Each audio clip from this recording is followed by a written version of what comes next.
Cibiyar bincike ta ƙasa akan iraruwan noma da ke Badagari a jihar Neja, haɗin gwiwa da ɗan majalisar wakilai ta tarayya mai wakiltar ƙananan hukumomin Binji da Silame a majalisar wakilai ta ƙasa a jam'iyyar PDP sun ƙaddamar da shirin bayar da horo ga mata da matasa akan yadda za su kula da abinci da kuma adana shi. Da yake ƙaddamar da shirin a gidansa da ke nan Sokoto, ɗan majalisar wakilai ta tarayya mai wakiltar ƙananan hukumomin Binji da Silame Alhaji Maishinko Katami ya ce shirin na da manufar wayar da kan al'umma akan yadda za su gyara gonakinsu da kuma kula da abincinsu bayan an girbe. Ya ce la'akari da yanayin da ake ciki a ƙasar nan da kuma lokacin damina akwai buƙatar a wayar da kan manoma domin su san yadda za su kula da gonakinsu da kuma kayan gonarsu kafin da kuma bayan ɗebe amfanin gonarsu.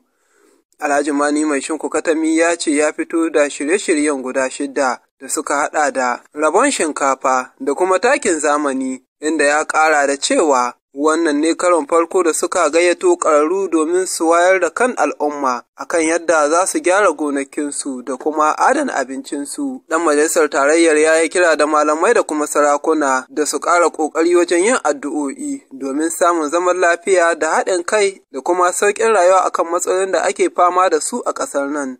Ya gode wa al'ummar yankinsa bisa haɗin kai da goyon bayan da suke bashi a koyaushe. Ya ƙara da cewar a koyaushe jin daɗi da kuma walwalar al'umma a yankinsa su ne ya sa gaba.